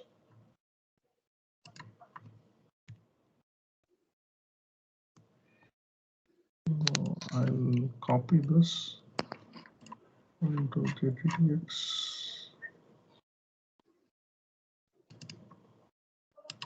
So I'll have to paste it here.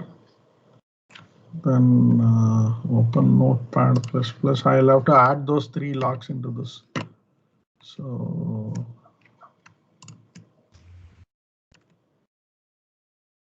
these 3 I'll have to add to the end of that main one.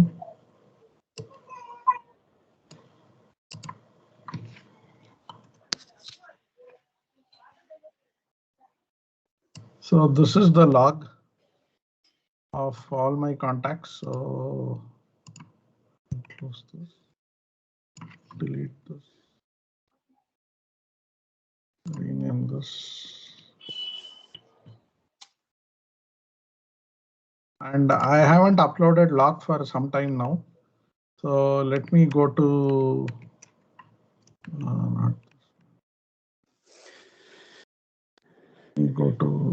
so this is what our operations look like.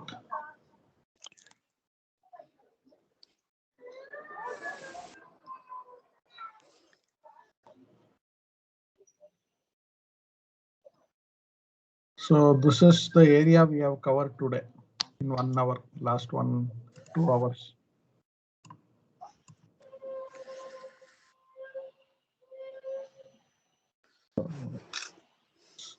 So Ravi was asking, right, do you need internet? Yeah, if you have internet, all this reporting will happen. Otherwise, it will not happen.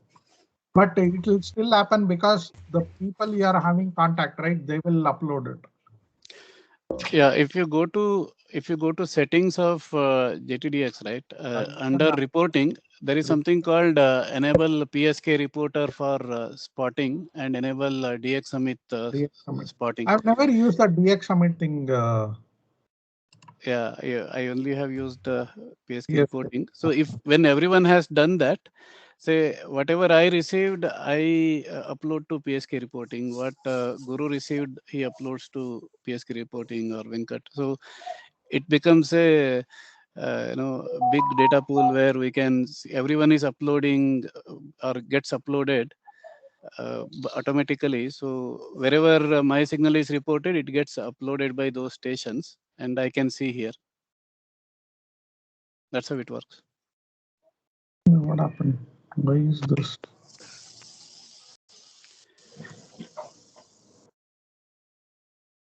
Okay.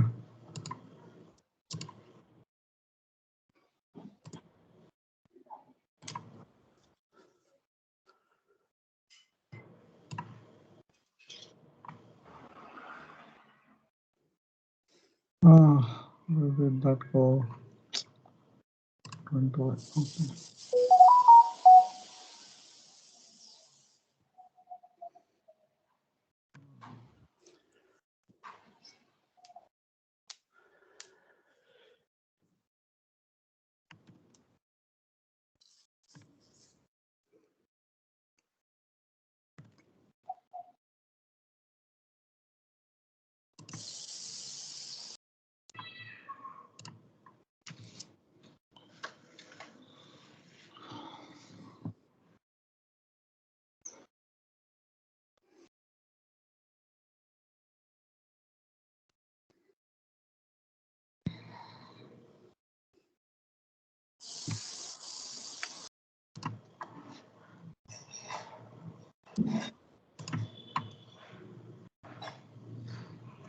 So this is what we have made contacts today. Okay, these 6 items.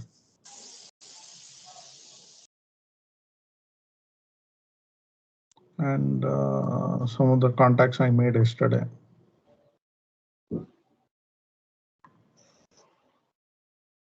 Okay. Is this logbook exclusive for FT8? No. I'm just keeping one for all. Okay. I mean, it's you can copy paste it into Excel and do filtering if you want. That is there. Okay. So yeah, I think we have gone through all of this. So thank you. Guru, I had a question. Yeah. So a little bit about your antenna setup there for this FT8. I mean, which all bands have you? Yeah. So what antenna I have is 4-band antenna, Ravi. I have 40, 20, 15 and 10. Okay. Plus, let me show my antenna tuner. Okay. That is helping me get data, for 1 second. Where am I on the phone?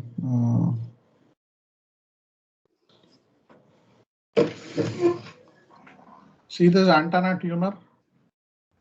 Yeah. No, not visible. Not visible for me. MFJ, yeah, we can see it. Achar, you are not able to see? No. Video is not enabled, I think. No, I have enabled the video. Ravi is able to see. Yeah, I'm seeing MFJ screen there. Yeah. Yeah, maybe on the smaller side it is there. You can right click and click on pin. Yeah, 1 second. Where? The problem is I'm talking from laptop. Yeah, you have to pin it. Achar, can you see now? No. Negative.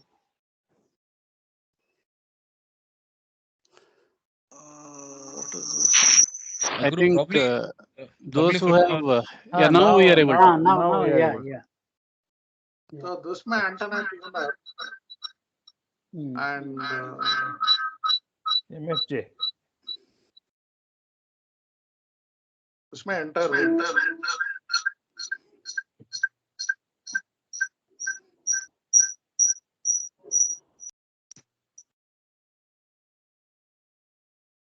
This my UHF.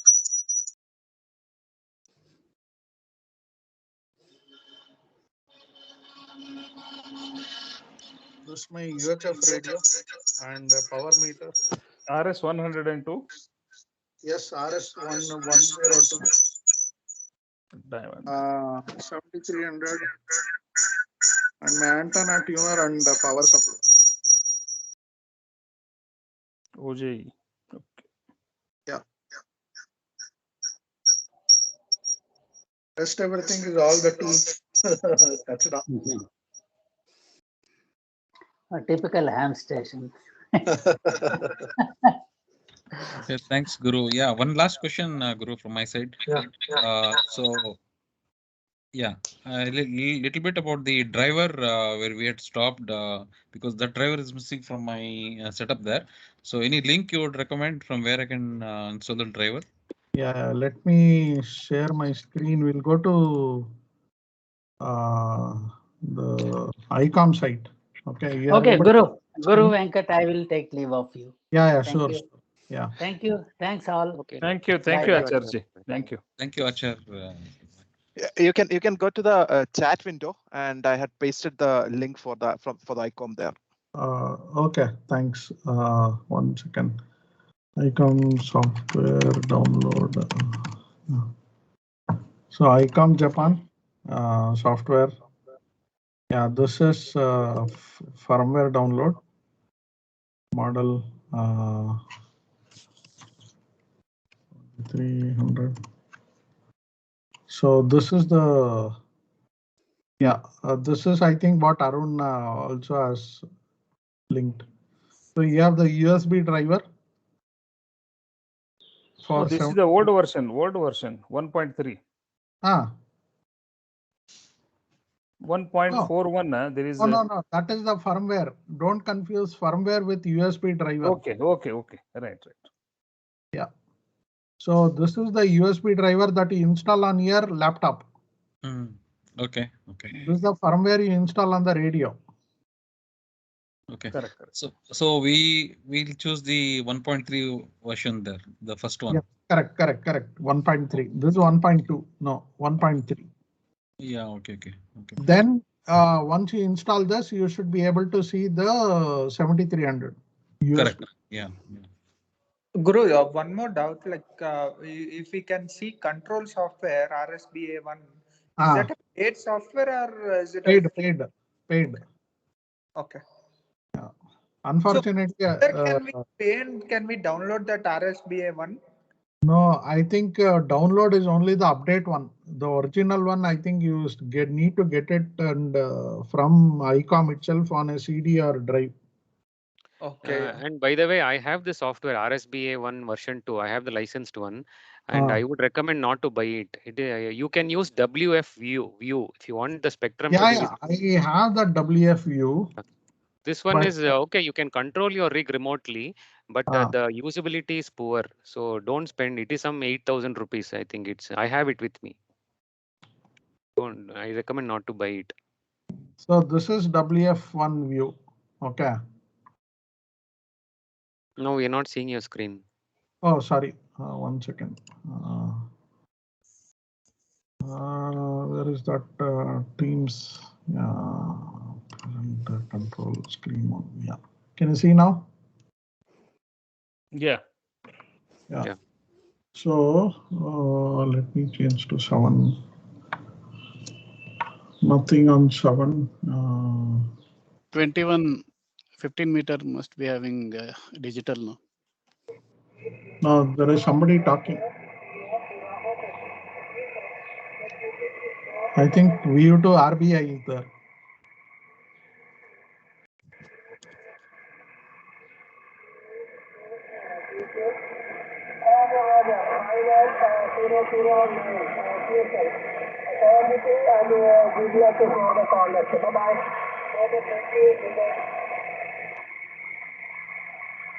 So some contest is going on today.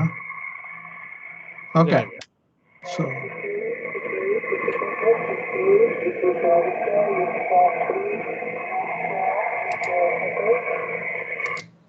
okay, TX also works. Nice. Okay. So this is the software Venkat was talking about. So most of the contest things here. Very nice to explore. Yeah, I've not seen this work with this much, Venkat.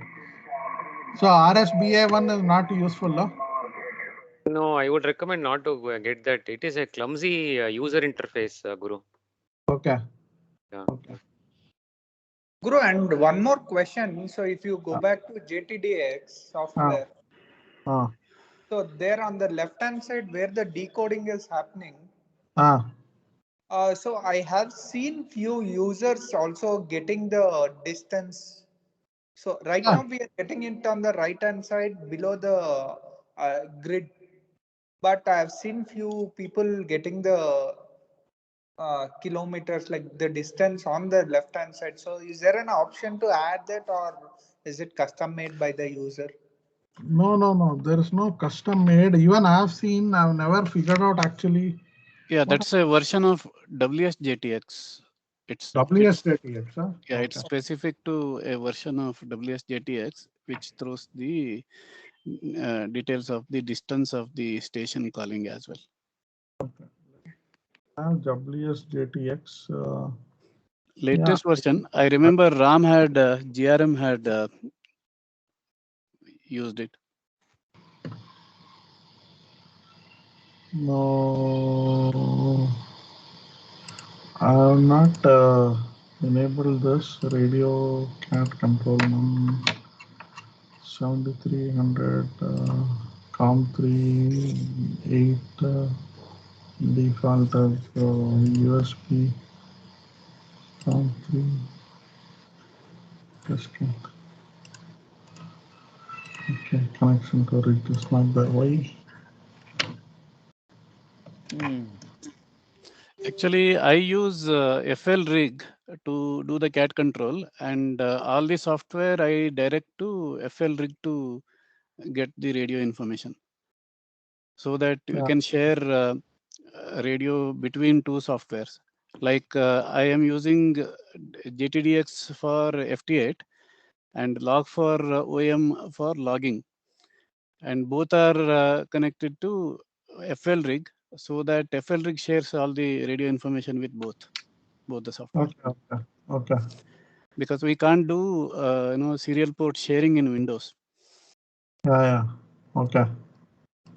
Yeah. Some reason this is not working.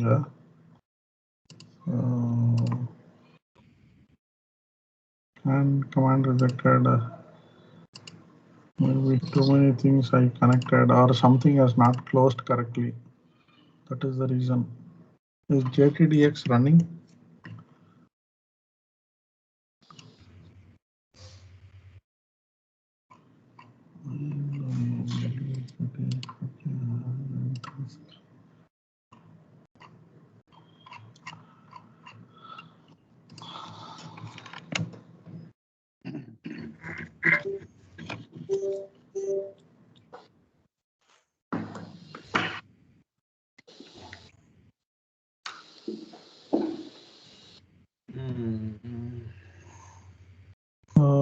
Okay, I think we have exceeded our time by 50 minutes. Yeah, Guru, but I think my view also is to use JTDX than this WSJT, because that is more, JTDX is more feature rich. Correct, exactly. Yeah, user interface is better, and also the color coding of stations that you have already made contact or DX entity, all that is more enhanced there. Yeah. It's not connecting. What happened? It's set to USB-D.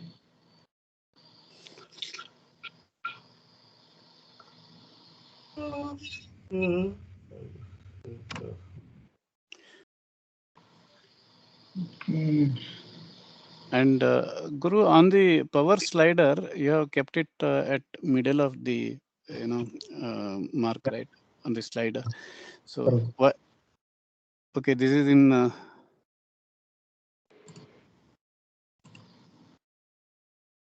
I think you have to switch off and switch on the radio or something. Radio itself, huh? Okay. Yeah. Yeah, that WFU must cost something. Is it WFU still running? No. I closed it.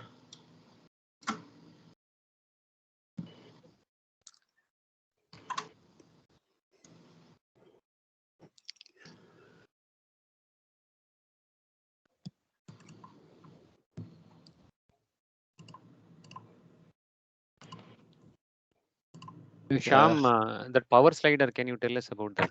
You started with that. Yeah. I'll show you, Venkat. 1 second. And after that, maybe we should close unless you have arranged a e-lunch for us. Yeah. I think we need to close. It's too much. Already I've got 3 looks.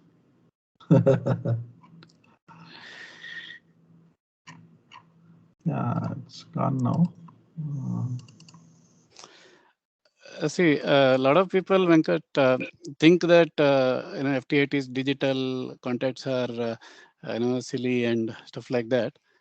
But why it interests me is end of the day, the actual QSO happens through our antenna and RF, and it still requires your radio skill, because it may not be operational skill on the SSB what we do, but radio skill, in a sense, you need to have a good setup. Our antenna should be sensitive enough to receive those weaker signals and transmit well. So end of the day, we still will be able to understand what our radio is doing, what our antenna is doing, and able to enhance the skill on that. Yeah, and I feel the more you understand how JTDX works, the better your overall comprehension towards the whole field. Yeah, it's an easy way to test your rig and antenna setup, right? So, and also as I started using it, I realized, okay, morning, say 10 to 12, we get more 10 meter, 12 meter, and then 15 meter is always active, more or less. And early morning around 2 a.m. onwards, we see 80 meters, FT8 traffic. So one thing that happened is I used to work in night shift in my previous employment. And in the night, you can't shout on the mic, right? So I used to silently do FT8, and that's how I achieved my DXCC in LOTW, right? I have around 150 countries there. So why? Because in those odd hours, I was able to get so many different country stations, and probably at that time there were more or less, I was the only from India. So every time I transmitted, I used to have a pile up, especially in 40 meter and 80 meters. And another thing is, if we have 80 meter, I get so many QSL cards when I made 80 meter electronics cards and emails, in fact. Thanking me for the QSO, because they say they don't get many 80 meter contact from India, and everyone is trying to achieve their DXCC and all, right? Century Club or 100 country contact and all that. So for them from India, if they get a contact on 80 meter, it is rare. So Venkat, you can see that there is a +6 to Bahrain now. Yeah. So this power, right? I showed you this, right? The power I've kept it because in tune when I'm doing it, when I'm doing on tune, I measure this based on ALC. Okay. I keep it to just below the ALC red line there. So this is nothing to do with your transmit power adjustment, no? I don't think so. You can't adjust your radio TX from here. Okay. No, it is not a transmit power. It's audio gain. It is audio gain. Audio gain. It is like audio volume. Yeah. But often, we ignore that.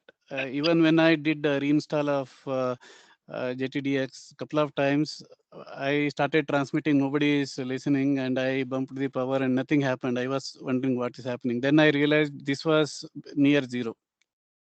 This slider, this power was near zero. So when I pulled it up, I started getting the response. So it is something. Jashan, right? Yeah. Yeah, QSL. I'm just trying to see if you can get my signal or your end. Oh, Jason is also there. Oh, okay. I caught Jason a while back today. Okay. Hey, sorry, Sham. Go ahead, please. No, I mean, it is something which